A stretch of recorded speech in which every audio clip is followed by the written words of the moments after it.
letter words now only used for letter words, writing prose. Anything goes. If driving fast cars you like, if low bars you like, if old hymns you like. Ladies and gentlemen, please give a very warm welcome to Kim Criswell and Edward Seckerson.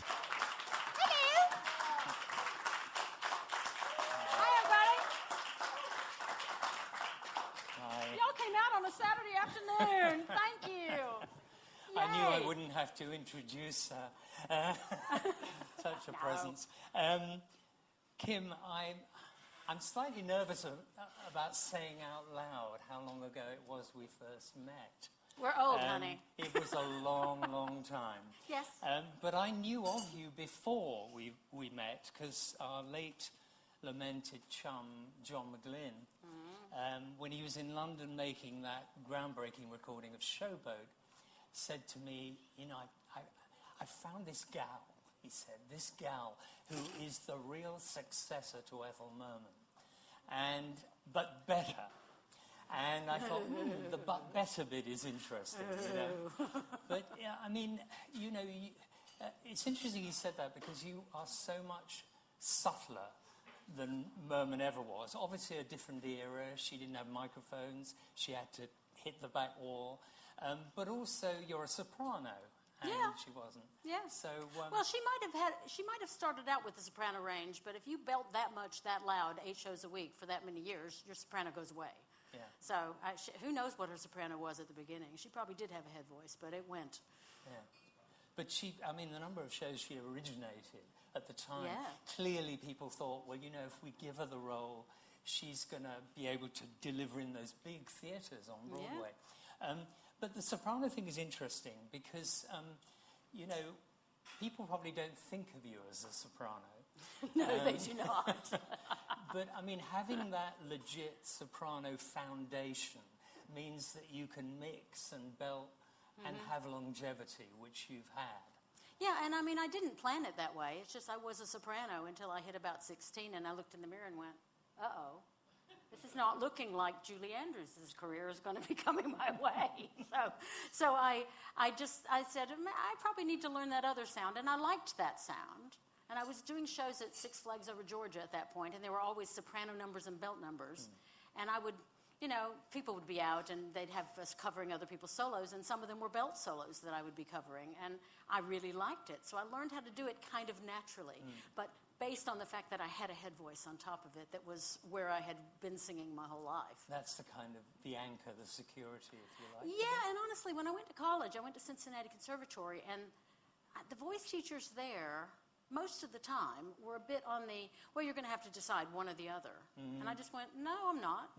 I'm going to do everything I can do for my entire life. And what I didn't know, because why would I know this, it was the healthy approach. I didn't know that that is what would keep me singing to the age I am now and beyond, let's hope, because if you keep your head voice healthy and use it, if you go out and you sing a concert and you try to cover 2.5 octaves of range in that concert, rather than singing the same belt C and D 100 times, your voice is going to be in much better shape at the end of it, because you're not going to have overused any one part. So it turned out to be a healthy choice. Who knew? We haven't talked a huge amount in our friendship about your beginnings, about your childhood. What was the sort of stuff? Were your parents musical at all? Yeah, my parents, both of them sang. Both of them were quite good amateur singers. My dad was in the Navy. Neither went to college because they come from poor families, and nobody did that in the 50s. But my dad was in the Navy, and he was in a quartet called the Gobs of Melody. He was the lead singer. And he was sort of a Dean Martin-y kind of singer. They won the Ted Mack Amateur Hour. They won the Ted Mack Amateur Hour. So they were good, and he was the lead singer. But they decided that, no, we're not going in show business. That's for sissies. So, you know, he became an insurance adjuster, which is so exciting. What were you listening to when you were a kid? I mean, what did they listen to? I was listening to people that they liked. They liked singers. They liked good singers. But sometimes people slightly off the beaten track. Like, they would listen to Doris Day. They would listen to... My mother's favorite was Della Reese. I mean, and Della Reese, she's a sassy one. I mean, I loved listening to her. But also Engelbert Humperdinck and people like that, they didn't listen to opera. They didn't listen to anything classical at all. So it was all those sort of 50s and 60s singers who were, you know, who were the Perry Comos of the world, those kinds of people, Johnny Mathis, those kinds of people. They weren't particularly, you know, there was no particular color line in their listening. They listened to both, you know, every version of the color of people that were around. They didn't seem to have a preference between black singers and white singers. And they didn't really listen to rock and roll. So it was really that sweet spot of 50s, 60s, easy listening singing. And when did it become apparent that you had a voice? That, you know, you had a voice that was a little bit exceptional? Well, one of my earliest memories is I must have been 3 or 4. They you know, they always sang around the house, and they figured out very quickly that I had a singing voice that was not typical for a child my age. And so people would come over, and they would say, Kim, sing a song. And so I'd like stand there and sing a song. And one of my earliest memories is watching my sister go under the table and throw a screaming tantrum while I was singing. And you know that story has many more chapters. Competition. Oh, yeah.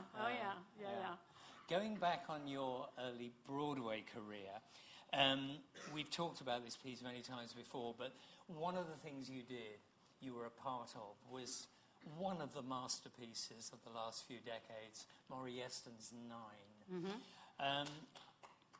Someone's Yay. applauding. Yeah. Yay. I mean, a great piece. You were initially ensemble, weren't you, covering? Oh, yes. I was in the was chorus. there a sense in that company that this was exceptional material that was going to... You know, I don't know, because it was my second Broadway show, but it was right on the heels of my first one. Literally, I was in a show called The First, which Martin Charnant had put together, that sadly wasn't a big success. And I got called into audition for Nine, and I'd not heard anything about it. I had completely, because when you're in 10 out of 12s and previews and running a show, the world drops away. You don't know what else is going on in the business. So I had heard nothing. I was probably the only person in Manhattan who had not heard anything about the auditions for Nine. And they had cast it completely. And then I get a call to go in for an audition because someone had dropped out of the workshop. And so I was like, okay, now what do I have to do? And they said, oh, well, you have to sing a song in a foreign language. What? You know, I don't know any songs in any foreign languages. So anyway, I pulled out Quantum and Vo and went in and butchered it in a Tennessee accent.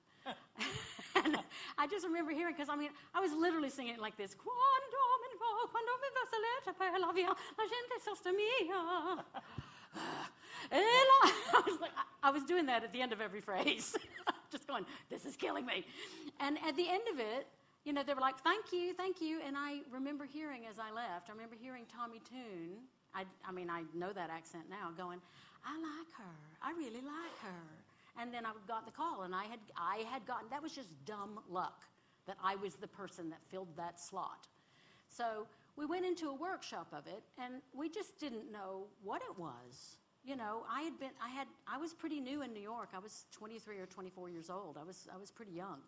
And I didn't know the difference between a good piece and a bad piece. I just knew, you know, it was a new piece. The music was very intricate and very interesting and very catchy and sophisticated. And I just thought it was kind of weird and interesting, but I felt like a spectator at the thing. I was like, I don't know what to think of this, so I don't really think anything of it. I just turned up every day and went, and we did it. And it was supposed to be backed by Paramount and go straight into Broadway, but they pulled out. And so all of a sudden the show was in limbo. And then 2 or 3 months later, we all got the call that Universal had stepped in and taken it. I think it was Universal and a bunch of other investors. But basically, it had gotten itself together, and we managed to get it together to get in on the very last day of the Tony Awards season that year, on May 9th, which is when we opened. That was the cutoff day for eligibility. Okay. And I remember, hearing later about how Michael Bennett was really mad about that, because it was Dreamgirls was the other show. And he really, really, really tried to get Tommy to hold it to the next season so we wouldn't have to compete. But no, Tommy's like, no, I think we're going to come in now. And then it just turned into the Tony. The Tony thing was a war, which was ridiculous. And you played Carla eventually, didn't you? I play, there's Carla and there's Claudia. I covered both of them. Toon, he saw things in me that I didn't see. But he had me cover both Carla and Claudia. Now, Carla was Anita Morris. She was the very sexy mistress who wore that sort of black lace body stocking. And Claudia was the other mistress who was the muse type who sang in a very unusual way. Now, I could see myself as Claudia. I could not see myself as Carla, but I had to go on for her. 14 times I went on for her. And the first time I went on for her, I didn't have a costume yet. In fact, I'd barely been to a rehearsal. But we'd done the whole workshop, and I was enough Eve Harrington that I sat right behind both of them in the show, and I'd just like watch them over my shoulder and go, what are they doing? So I knew both roles. I could do it.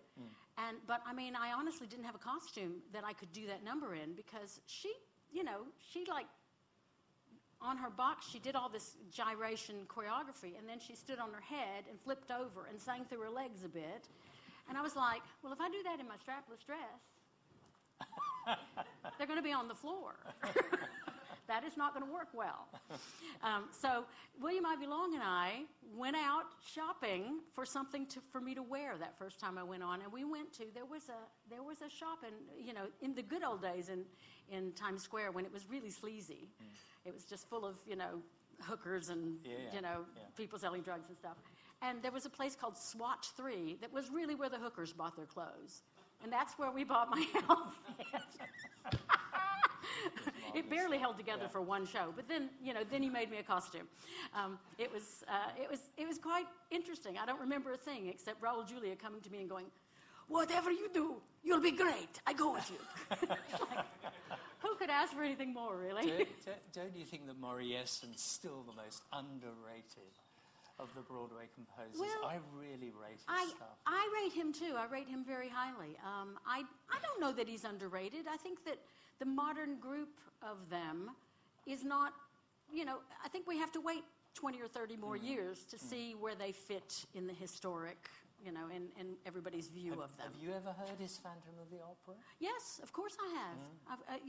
It's lovely. I mean, he did a couple of things that I just went, oh, Maury, bad luck. Because he wrote a La Cage aux Folles at the same time as Jerry Herman writing a La Cage aux Folles. His was called Queen of Basin Street.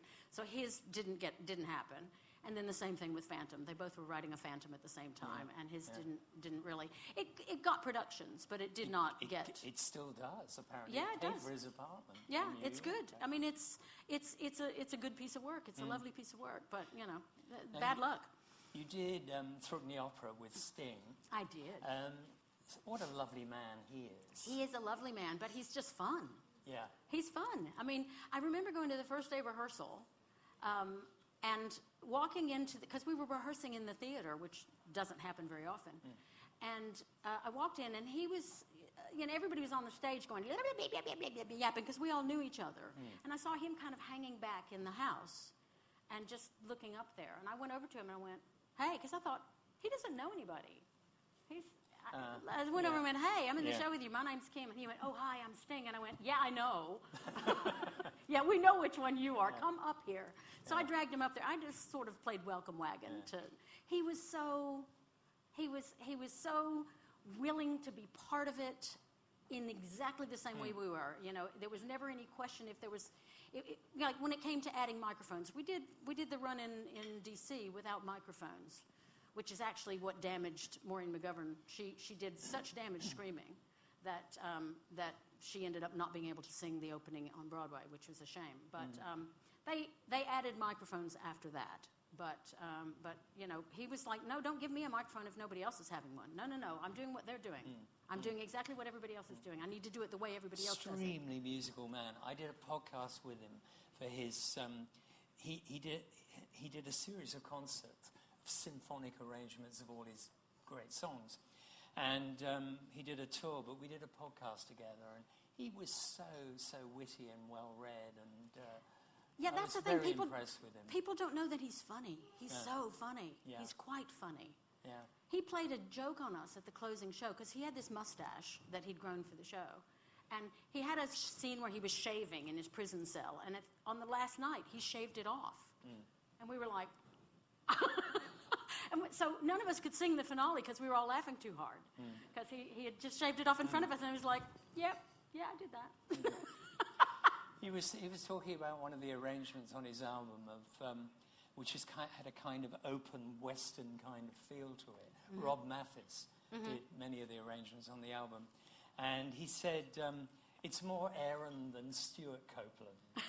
And I thought then, that's smart. Listen, I would always go into his dressing room every night during the show. There was a certain point where I would go in and go, what you doing in here? And he was always playing the cello. He was was it the cello he was playing? Yeah, he was learning the cello. Because he's a musician. Really? He needs to keep doing stuff. Yeah. So he was always working on his cello. Yeah. And, I'd just go in and hang out with him every night. It was fun. Yeah. He was, and we made him be the equity deputy. Because when we're having the elections... That's really mean of you know, there's a principal's deputy and there's a chorus deputy, and the principals got together and we were all like, okay, who wants to be deputy? It's the most thankless job in the world. And, exactly. and we were like, well, what about Sting? Let's get him to do it. And he's like, what is it? I'll do it. What is it? So he did it. And so nobody could get mad at the equity deputy because he was the star of the show. I've got to mention Grizabella and Cats. Well. I mean, it always amuses me that, she hasn't got to do any of the dancing because she's old. Oh, she does the opening. Poor thing. She does the opening. She does do the opening, but she she's doesn't. Old, so but she thank can God get away with it. Well, she's not. She's a generic cat in the opening, so she has to do all the same stuff everybody else does. But then she wanders off and puts on her dress and her heels and doesn't ever do any more dancing. And steals the show with one number. Yeah, I know. Yeah, it's a good gig. Yeah. You did it on Broadway? No. The original auditions for Broadway, I went through, I think, 6 or 7 auditions. That's what I'm thinking And of. it was down to, I didn't know that I'd gotten very close, but I had gotten very close. And I had talked them into letting me sing the song because they saw me as the Gumby Cat. And I went to a Gumby Cat final. And my friend Peter, who was running that audition, called me up and said, well, your first choice for the Gumby Cat. And I went, oh, no, that'll never do. I don't want to be the Gumby Cat. So, and who was I to say no to anything? I was in the chorus of 9. But I was like, no, I want to be Grizabella. So did everybody else. So I... it was LA you did it, wasn't I did it in LA yeah. because the next time I came in, I said, guys, I know you think I'm a Gumby Cat, but I'm probably not really the best person you can find to do that. Can I sing the song? Because, that's actually what I do. And they let me. And from then on, they took me seriously for that part. And it didn't, the next time it came up, they toyed with having me replace Betty on Broadway, and then they decided to re-sign Betty. They had me on deck. And I was doing Baby at the time, so. And then there was a tour, and I was doing Baby during that too, so I wasn't available for that. So the next time it came around was LA, and I ended up getting cast.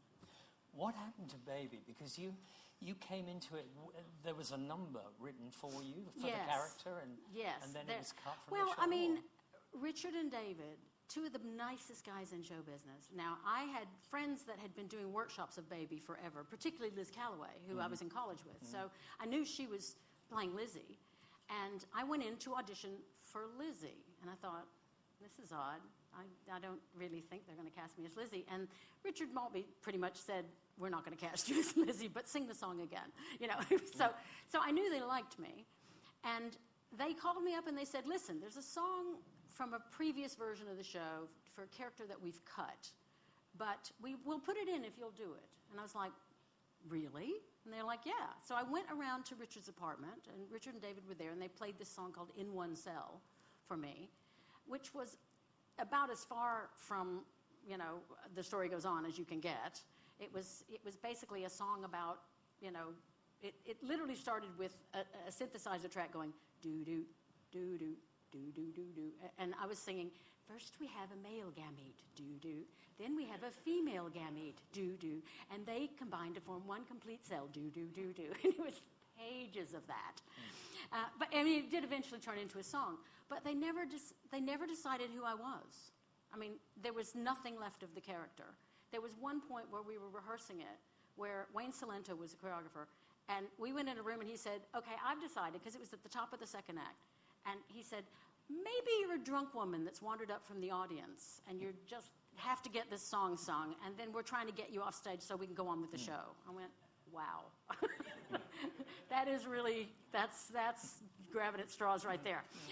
So they never really, I mean, I was called Ms. Criswell in the program. I did not have a character name.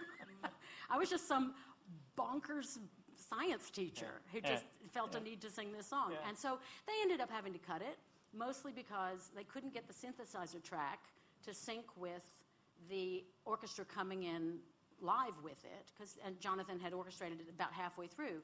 And when we did it in the first tech, it was fine when we'd rehearse it in another room, but in the first tech, I'm singing along, still there's more that's in one sound, da, da, da. Oh, should I be singing with the track or with the orchestra? Because there was about a second gap between them. There was an echo. And it was a tech problem that they never solved. And they didn't need to solve it because the song didn't need to be there. I think they were very clear that they didn't need it. It was a lovely compliment, but it needed to go. It was lovely that they put it in for me, but it needed to go. They didn't need it for the show. So coming to London, what was the thing that gelled that decision to come and live here? I mean, I know you came over for John McGlinn's Anything Goes, which was another of his series of albums he made. Well, it was classic Broadway. The shows. first one was the Showboat that went through the roof. I mean, it Every just became note this. Ever written Yeah, for it the became piece, it became this huge thing. Yeah. And the next one up was Anything Goes, and he insisted that it be me. And EMI Classics were hoping it'd be anybody but me because they'd never heard of me. They wanted somebody famous. I don't blame them. But he insisted. He threw the biggest tantrum until they were like, okay, right, whatever. So I came, and I got in that studio with the London Symphony Orchestra sitting there at Abbey Road, and Studio One at Abbey Road, and it was just the first thing I had to sing was "I Get a Kick Out of You," and by the end of that, I came in at the end of it, and they were saying, "What else can we do with her?"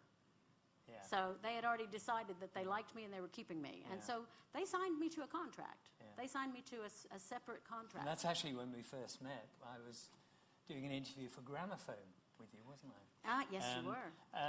I mean, that role, I've always thought you were born to play Reno Sweeney, just as it's Patti LuPone as well, Ethel. There's something there's something generic about, Blow Gabriel Blow, because you need a trumpet, don't you? You need a trumpet. Yeah. And we were chatting earlier about Ethel and how the mannerisms got more pronounced as she got older. Give us a bit of what Ethel sounded like by the time she, if you're ever in a jam, here I am. There have got to be more of those. The older she got, the more you got that. Yeah. And Patti has them too. She does that country break in her voice. Yeah, she does. It's got more pronounced as she's got older. Yeah. Blow Gabriel Blow, which we're going to hear, and it's the only studio recording we're going to hear today, because we have 3 rare originals, including an absolute doozy at the end, which we're saving for the audience. Well, let's hear it, because it's fun. The use of the chorus in it, in the original version, there's a lot of chorus in the number, isn't there? I mean... Oh, yeah, and there was a big chorus, and it was the LSO, the whole LSO. John finally, after that year, he said, maybe we don't need 70 pieces. Maybe we should pare it down so it's a smaller sound, so you're not having to sing over so much. But that year, it was all of them, and me, and we were all singing everything together in the room at the same time. None of this, there's a track, and then you sing to it later. So I was just bellowing in the middle of the room at the top of my lungs. I mean, I had a good sense of what Ethel had to do for her whole career. Because, I mean, I was almost deaf by the end of it. I couldn't hear anything. Well, with that in mind, let's hear it. Do you hear that playing? Yes, you hear that playing. Do you know who's playing? No, who is that playing? Why, it's Gabriel playing. Gabriel saying, will you be ready to go when I blow my horn? So blow, Gabriel, blow. Go on and blow, Gabriel, blow. I've been a sinner, I've been a scamp, but now I'm willing to trim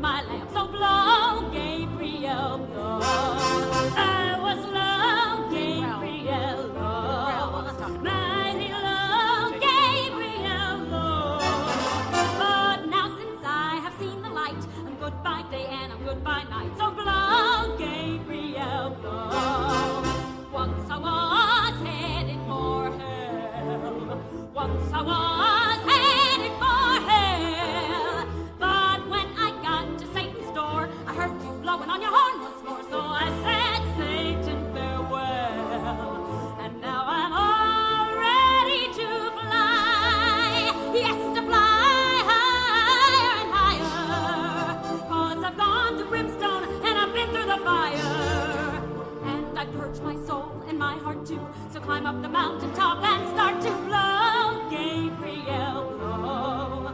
Go on and blow, Gabriel, blow. I want to join your happy band and play all day in the promised land. So blow, Gabriel, blow. Get up, you scamps, get up, you sinners. You're all too full of expensive dinners. Stand up on your lazy feet and sing. Blow, Gabriel, blow. Blow on, blow, Gabriel, blow. I've been a sinner, but now I'm willing to do my life. So blow, Gabriel, blow. I will blow, Gabriel, blow. I will blow, Gabriel, blow. Lord, now since I have seen the light, a goodbye day and a goodbye night. So blow, Gabriel, blow. Once I was headed for hell. Once I was headed for hell. But when I got to Satan's door, I heard the blowing of the horn once more. So I said, Satan, farewell. Now I'm all ready to fly. Yes, to fly higher and higher. 'Cause I've gone through brimstone and I've been through the fire. And a creature soul in my heart too. So climb up the mountaintop and start to blow, Gabriel, blow. Go on, blow, Gabriel, blow. I want to join your happy band and play all day in the promised land. So blow, Gabriel, blow.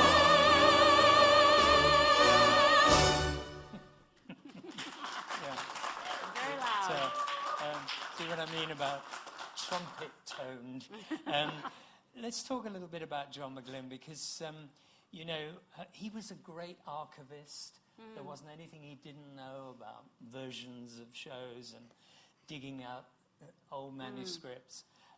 But he wanted to be a great conductor, didn't Yeah, he? he did. And that was the tragedy of it because he, you know, he'd rather conduct Wagner and Elgar's Gerontius than... Yeah, he was always talking about the dream of Gerontius. Yes. And the people at EMI would just roll their eyes and go, oh, God. I know. He did get to do it once. He did He do did. it once. But Yeah. I just felt that sadness. Yeah. Yeah. But he was very talented at what he did, but he was a great archivist. I mean, Yes, he was. There was...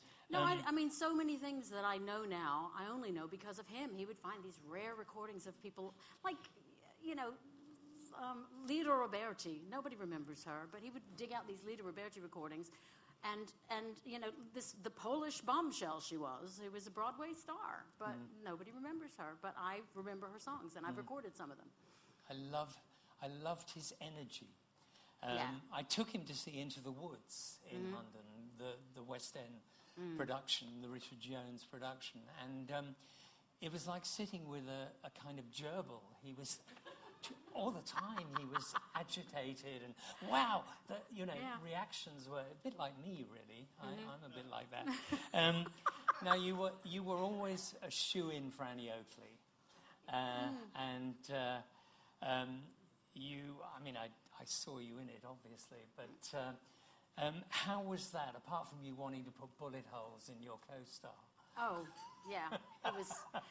Rebecca Kane right here can join me on this. She's played opposite him too. He was a difficult man to play opposite. Am I correct?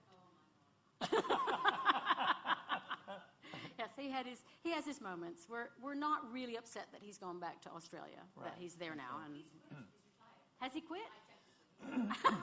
Of course you did. At the start of John McGlinn, I remember being walking up on a Park Avenue with John Randy and said, darling, there's a chamber version of something for you. Yeah, right, John. I mean, he loved Rebecca. She was on the Anything Goes record. Yeah. That's when I met her. She's one of my oldest friends in London. Yeah. Well, we have history too, don't we, Rebecca? Yeah. So, I mean, how did you find the whole 8 shows a week? You'd got used to it by then, but would you ever want to go back to that? Because there are 1 or 2 shows you want to do. Well, honestly, there are shows I want to do. I want to do everything I can until I can't. Right. And so, and the way the business is, they kind of want to retire you gently at a certain point, whether you can still do it or not. And we're not all the same. A great many people of my age bracket really have retired or don't want to do 8 shows a week or can't actually for various, because, you know, I'm in my 60s. This is the decade where the nasty health things start to rear their heads. And it happens to a lot of people. It happens to everybody eventually. But so far I'm lucky, and I don't have any of that going on. And I can still probably sing 8 shows a week. So I'd like to do it. I don't think I have 10 more of those West End shows in me. I have no doubt. I think maybe there's 1 or 2 that will get to do if I'm lucky. And I'd like to do it. I have no doubt you could sing 8 shows a week. Oh, I mean, no, I think absolutely you're in can. great shape. You know, it's funny. I have never called in sick and missed a show. Never. Ever? In my entire career. Wow. Never. I mean, I've sung some shows on some pretty ropey chords, but I've never called in sick, not a single time. Well, nowadays they go off with a broken finger. No, Yeah. I don't do that. Yeah. Of course, when you did Annie Oakley, you got to sing I'm an Indian Too, which you couldn't do anymore. Yeah. Yeah, well, I mean, you know, they were worried about it, but not in it just wasn't, it was 1992, so it wasn't the same as now. No. But also, I had a talk with Gillian Gregory, who was the choreographer, and I just said, look, I don't think there's anything offensive about this song, as long as the people playing the Indians don't look like fools in it. If Annie is the fool in every scenario in this number, if she's the one looking goofy, I think that takes certainly a huge amount of the curse off it. You don't want the Indians to look goofy.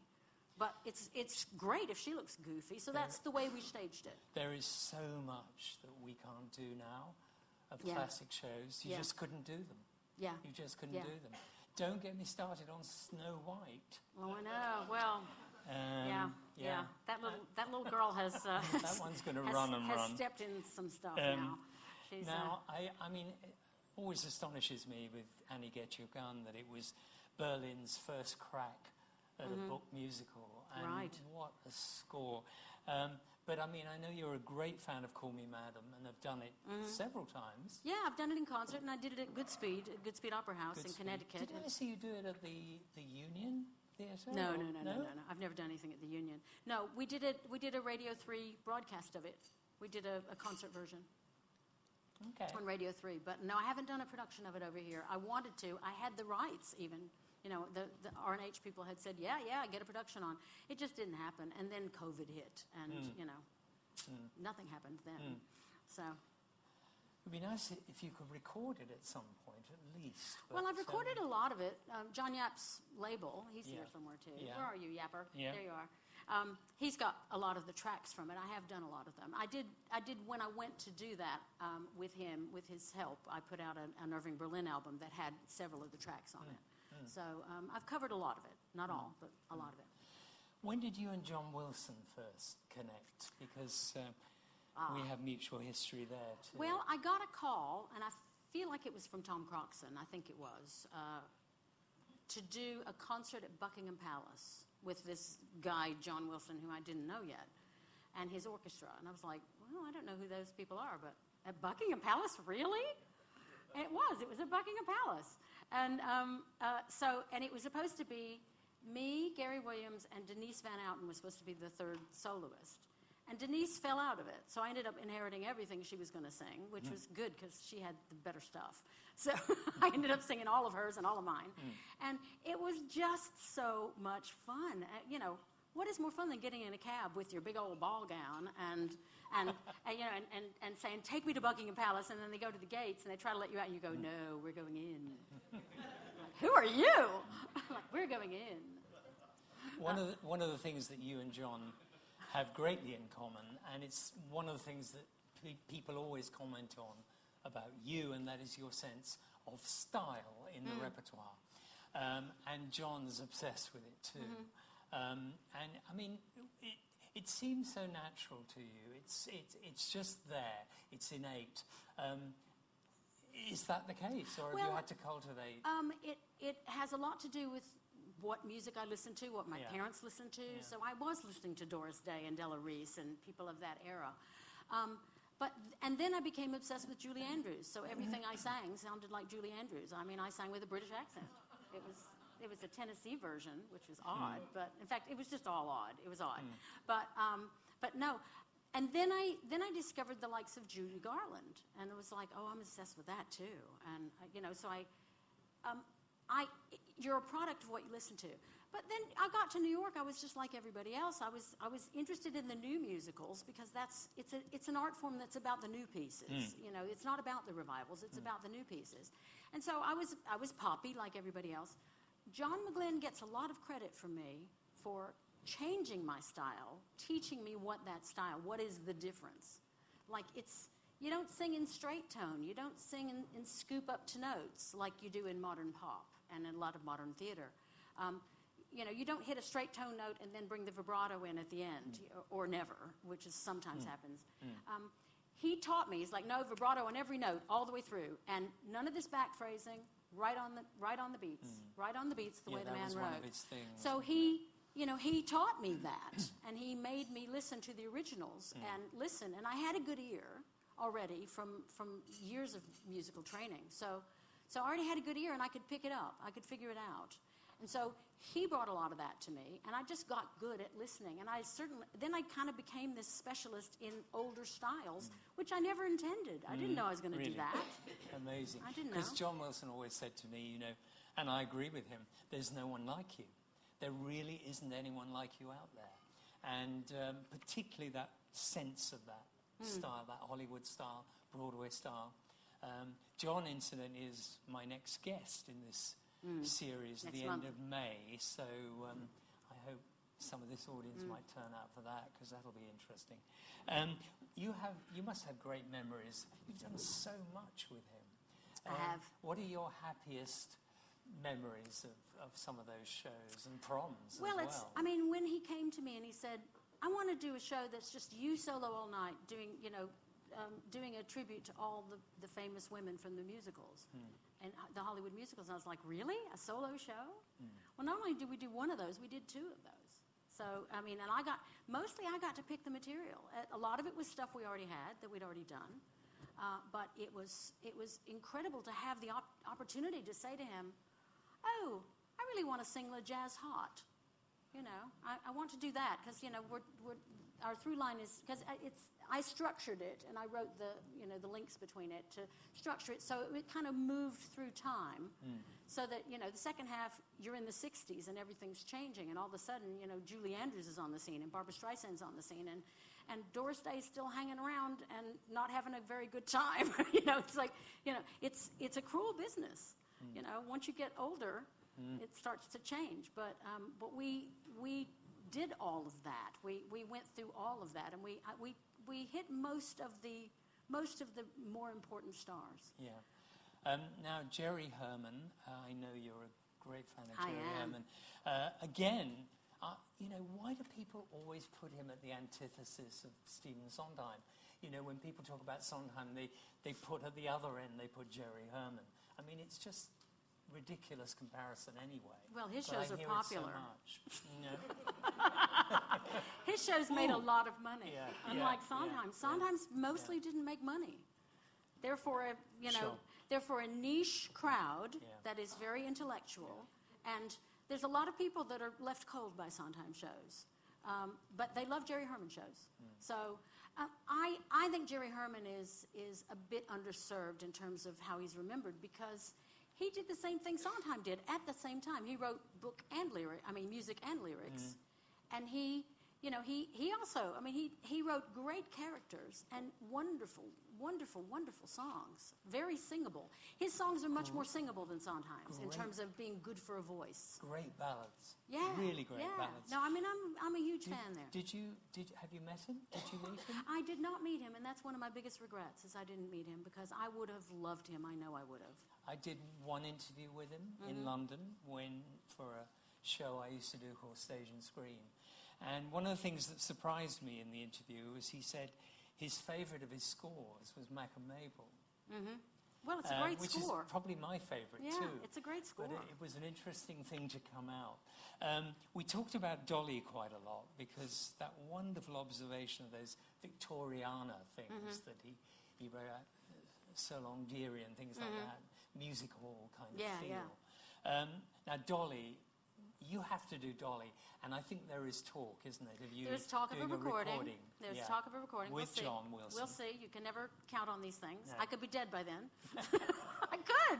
Because John is now doing a series of authentic Broadway Yeah, recordings yeah. with the So precise number of We and I have musicians. he and I have discussed it, and I That's know fantastic. he'd like to do it. So let's hope it happens soon. Well, speaking of Dolly, now you did a couple of, some of the shows you were talking about where John built a show around you. Yeah. This track was recorded in Ireland with the RTE Orchestra, where he was principal conductor for a while. And it's amazing how, again, stylistically, he gets them to play like the John Wilson Yeah. Orchestra or the Sinfonia Yeah. of London.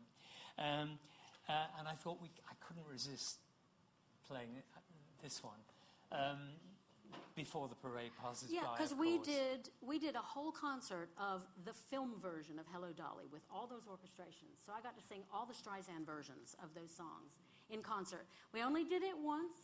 We don't even have the tape of it because the RTE lost it.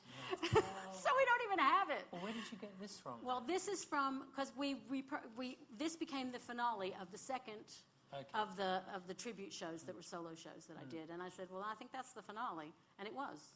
We used it as the finale. So that's what this is from. Well, it's terrific.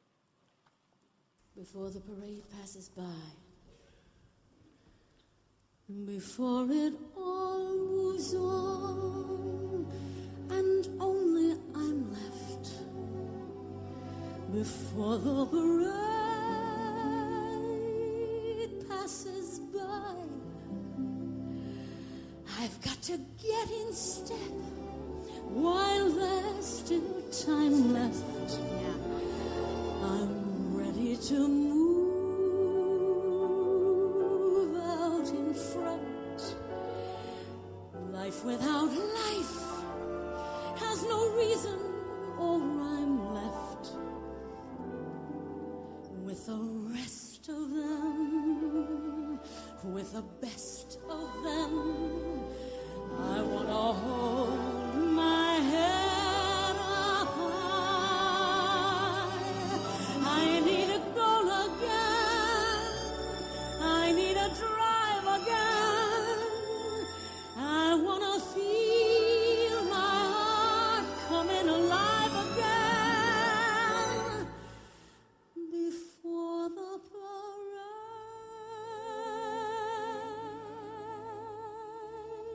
parade passes by.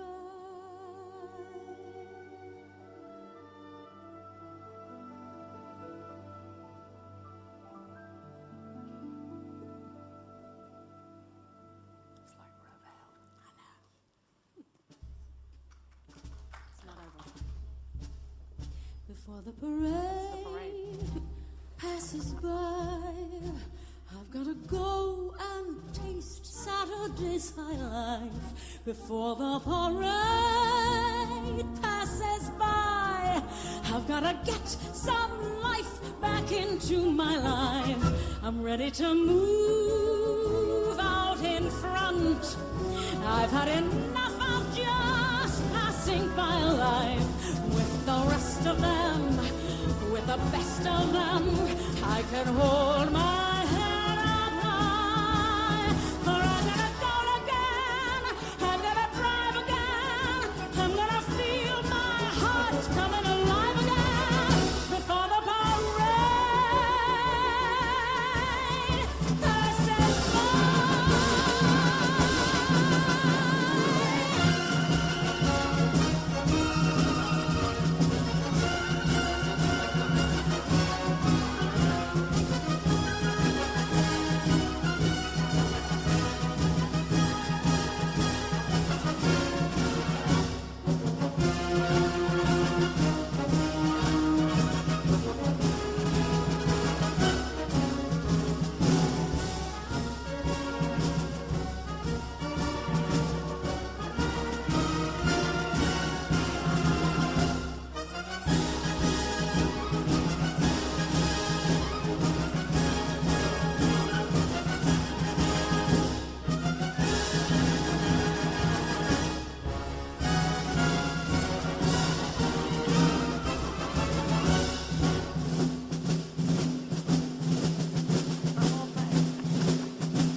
long a note.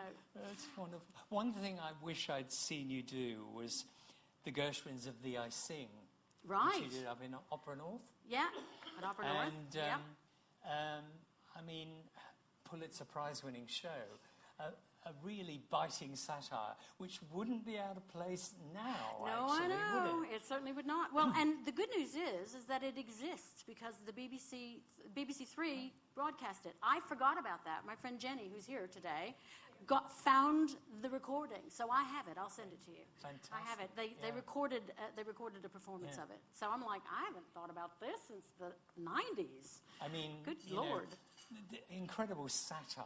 Yeah. I mean, No, fabulous piece. G&S everywhere. Yeah. Gilbert and Sullivan were. Do you know the story of the Gershwins when they were getting ready for a first night and they were marching up and down the lobby nervously in one of their shows, and these two guys rush in late in their toppers and tails and rush straight through into the auditorium, and George turns to Ira and says, "It's G&S come to fix the show." They were a huge influence on Yeah, on oh, the I'm Gershwins. sure. And, I'm sure. There was a lovely story you told me about at one point, because it's about a beauty contest Yep. to find a first lady for the single president. Yeah. And didn't the director at one point say, we should have a swimsuit? Oh, yeah, it's a swimsuit competition. And what did you say? I think I was like, I'll be wearing a caftan. I was like, oh no, let's do the evening. I don't remember what I said. Was it like I said it needs to be an evening? You want me to win, don't you? Yeah, there's that. That's what you said. There is that. Yeah. Just by the way, Rebecca Kane, once again, and I did it in Atlanta during those Olympics, and she played Mary, the corn muffin maker. She was my adversary. So I've done that one a few times. Rebecca being sweetness and light. Yeah, she was being sweetness and light. Who do you rate among contemporary writers of musical theatre? I love John Bucchino's songs. Oh, so do He's we written a all. couple of Wonderful. musicals that haven't caught fire. Yeah, I mean, they've been why? on. He writes great Well, I don't songs. know. I mean, I don't know. I didn't see them, so I can't really answer that. But I love his songs. He's a great storyteller. I also Flaherty and Aaron, Steve Flaherty. I was in college with Steve. He was just this sweet guy in the music department who would come and play piano for us. Ragtime. Yeah. There's Ragtime, Once there's on a This masterpiece. Island. Yeah. So many wonderful things. Can you believe that with Ragtime they had to send a cassette of 3 numbers that they'd written as an audition for the Garth? show to Garth. And yeah, there's another whole show. But they auditioned for it. And I'm Yeah. sure there's a cassette tape somewhere of 3 of the Yeah. numbers. I did ask them which 3 they were, but I can't remember which Well, they were. But They, it's they, a great they wrote score. a masterpiece. Yeah, that they one, did. That one is going to stand the test of time. Yeah. That'll be around in 100 years, 200 years. Yeah. It'll still be with us. Now, this isn't a masterpiece, but we have to talk about Carrie. I mean, I really enjoyed that revival at Southwark. Yeah. And it's a terrific part for you. And one wonders why it was such a disaster at the RSE. I saw the closing show. I can tell you exactly Okay. why. And John McGlinn was at the same show, and he came out going, oh, this is the best thing I've ever seen. And I thought, oh, John. No, it was just incredibly wrong-headedly produced and directed. I mean, it just didn't... Every choice they made was wrong in terms of telling the story. They forgot about telling the story, and it became about all kinds of other stuff. And it just, when you got it back to the bare bones of the piece itself and the score that actually was there, you find there's a lot there that's really good. Oh, yeah. And I think that version that we did at Southwark was one of the best versions that there's been of it in terms of just, casting it well, telling the story. Because the story's powerful. It's, it's another musical about teenagers, but it's not a stupid, fluffy one. It's about, it's quite, there's murder in it. There's, It's got Greek tragedy in it, mother killing daughter and daughter killing mother. Wasn't the Stratford production very austere? Wasn't it very It was. plain? I mean, I didn't see it, but I mean, I didn't know see that like the last scene was this giant white staircase that covered the whole stage, and then when they kill each other, there's puddles of blood all the way on.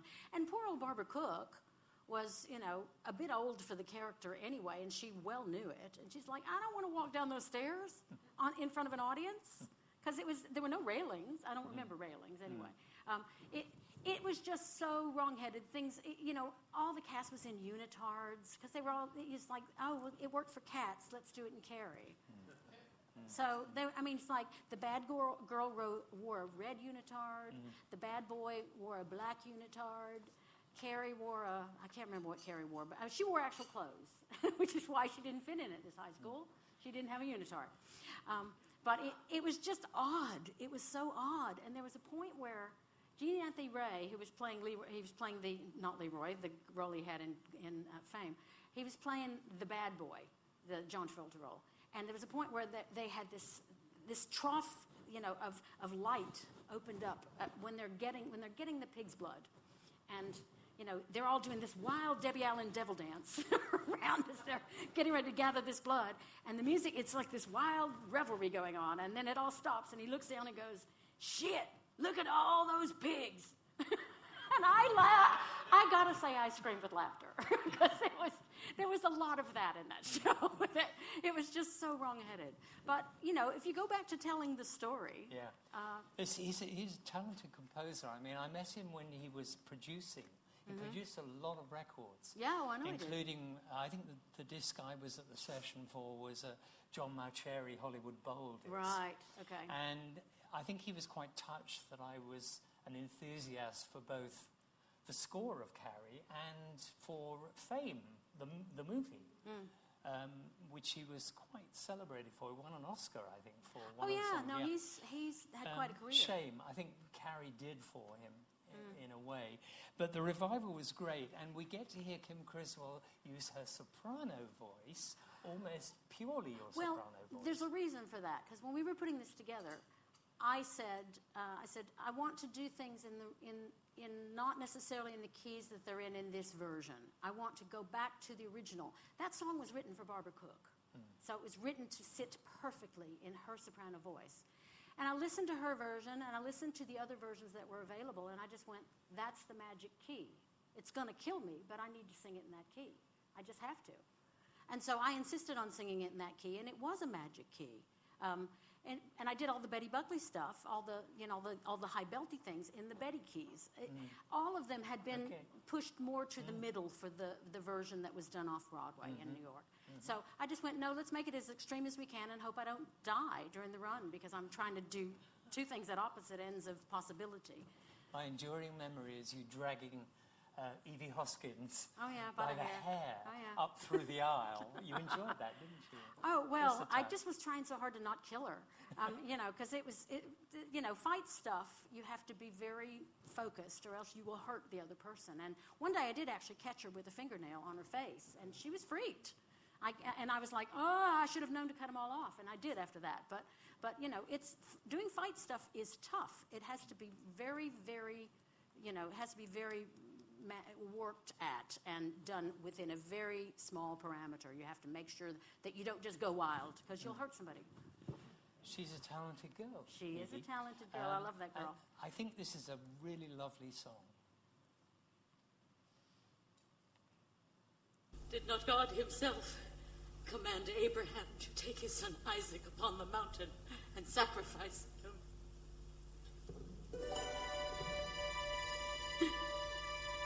She must be sacrificed. Thou shalt not suffer a witch to live. Exodus 22:18.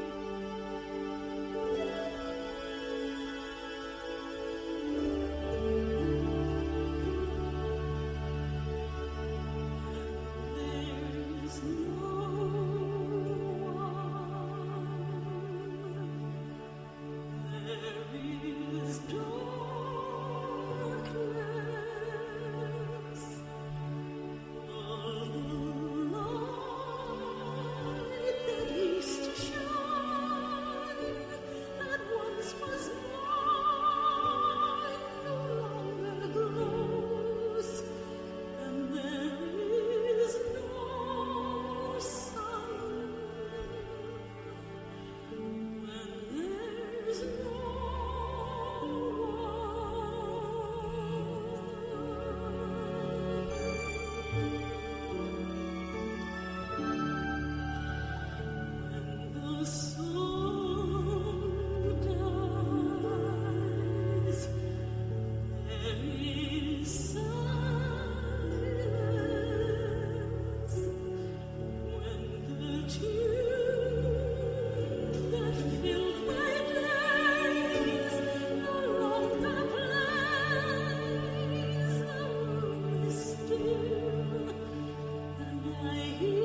Yeah.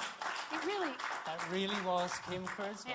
Yeah, it really is rich that she's complaining that once she's killed her daughter, she won't have anybody to play with. It's kind of absurd, but she cray-cray. That woman's cray-cray.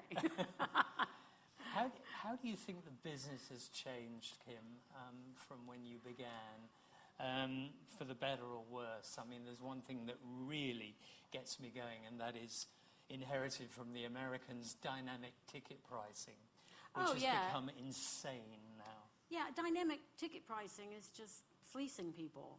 It really is. Because the people that really want to come and see these things, the genuine fans, do not have an unlimited amount of money to spend on things. Like, the Othello tickets are $950 each or something? Yeah.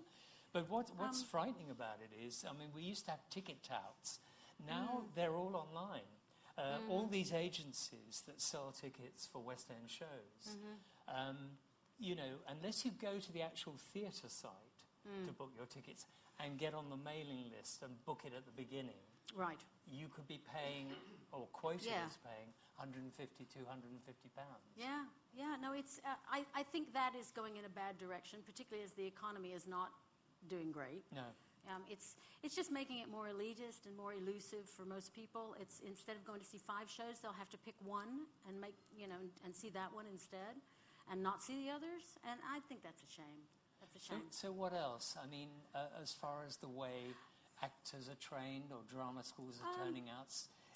I think that the old school people, and there are several in this room of the old school performers. We're the ones that, you fight to get a role, and when you get that role, you're not letting anybody else near it. You do not say, oh, I want to go to a wedding, I'll let my understudy go on. All of a sudden, that's the attitude, and I'm like, I got no time for that. No, it's my part. You can't go anywhere near it. My understudies, I'm always great friends with my understudies, but they don't go on. They don't go on unless I have another gig, and then they're perfectly prepared because we know I'm going to go off and do a concert somewhere and I have to leave, and so quite often there's an opportunity for them to go on, but it's not because I've called in sick and they have an hour to get ready. It's never that. What was Elaine Stritch in her show always said when she was covering Ethel Merman? She used to knock on her door and the voice would boom back, I'm fine! I'm fine! I'm fine! I mean, they really don't make them like that anymore. Another lady that I do shows with Patricia Routledge has the same view. Sure, she's Gets from that era. very, very angry when, you know, Yeah.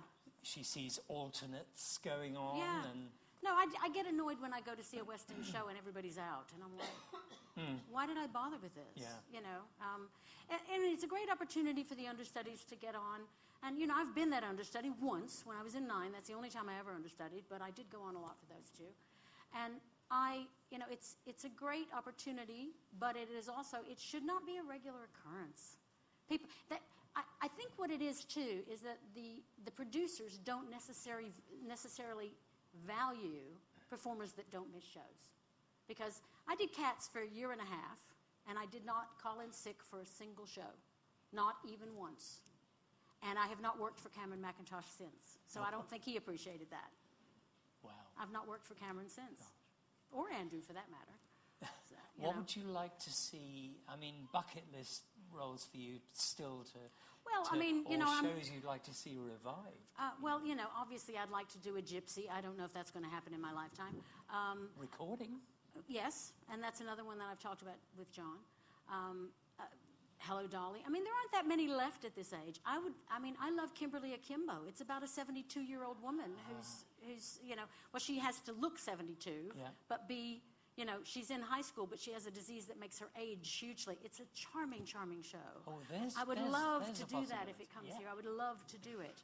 Because honestly, when you get to this stage of life, like I said, there's not a long list of people who can still do 8 shows a week and carry a show and not, you know, fall over on their head after 3 weeks of it.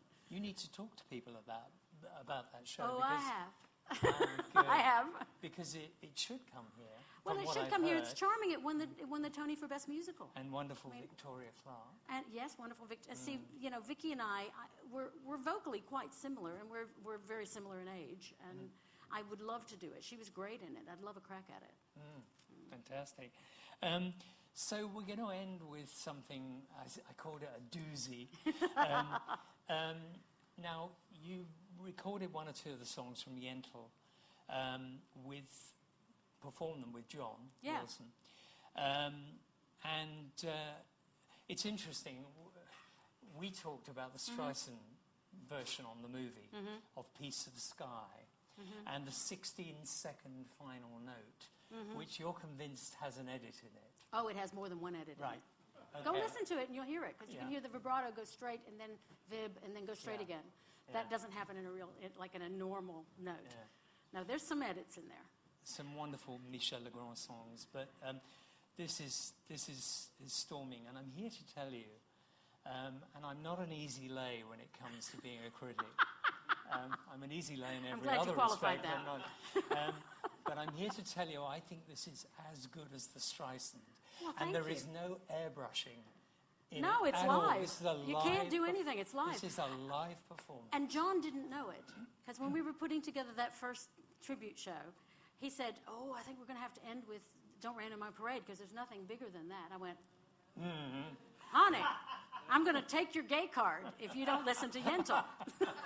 Because, what do you mean you haven't heard Yentl? He's like, "No, I don't know Yentl." Shame on So I played it for him, and I said, "Listen, it's like," she said, "I want it to be exactly like Don't Rain on My Parade, except louder, higher, longer." And that's what they did. And I want to be on a boat. That's very good. And that's what she's doing. And he heard it and he went, "Done." And so this is the joy of working with John. I say to him, "Get me that." And he'll go, "Okay." Yeah. And he'll get me that. Even if he has to sit and transcribe it himself, he will find it or he will transcribe it. And he takes good advice, doesn't he? Yeah, no, he heard it and he went, "Done. You're right." We've- That's our finale. We've both suggested singers to him, artists to him, and he's very open. Yeah, in we that always respect. suggest the same people. He knows it when he hears it. though. Yeah, he does. This is amazing. It's a good way to end. Piece of Sky from Yentl.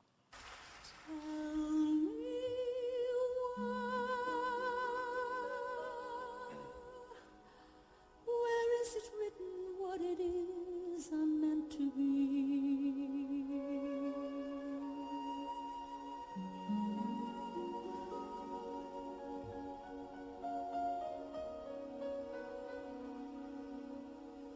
That I can't stand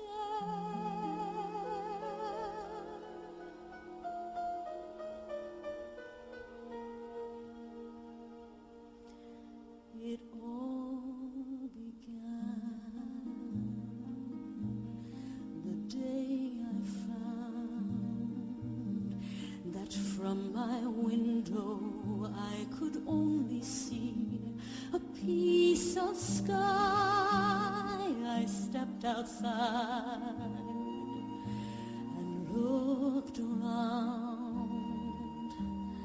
I never dreamed it was so wide or even half as high. The time had come, Papa, can you hear me? To try my wings, Papa, are you near me? And even though it seemed at any moment I could fall, I felt the most. Papa, can you see me? Amazing things, can you understand me? The things you can't imagine if you've never flown at all. Though it's safer to stay on the ground. Sometimes where danger lies, there the sweetest of pleasures are found. No matter where I go, there'll be memories that tug at my sleeve. There will also be more to question, yet more to believe. Oh, tell me where is the someone who each step I take? Papa, I've a voice now. Each page I turn, Papa, I have a choice now. Each mile I travel only means where I have to go. What's wrong with wanting more? If you can fly that far, where all there is, why settle for just a piece of sky?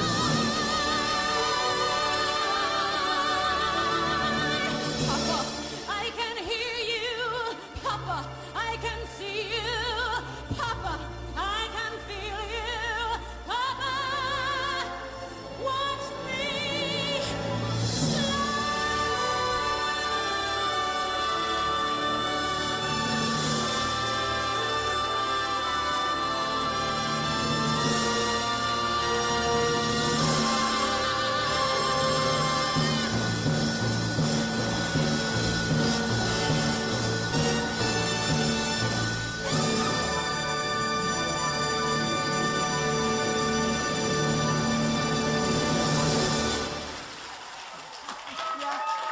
Kim Criswell, ladies and Thank gentlemen. you.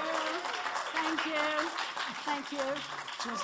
Just to finish, you told me about your father when Yeah.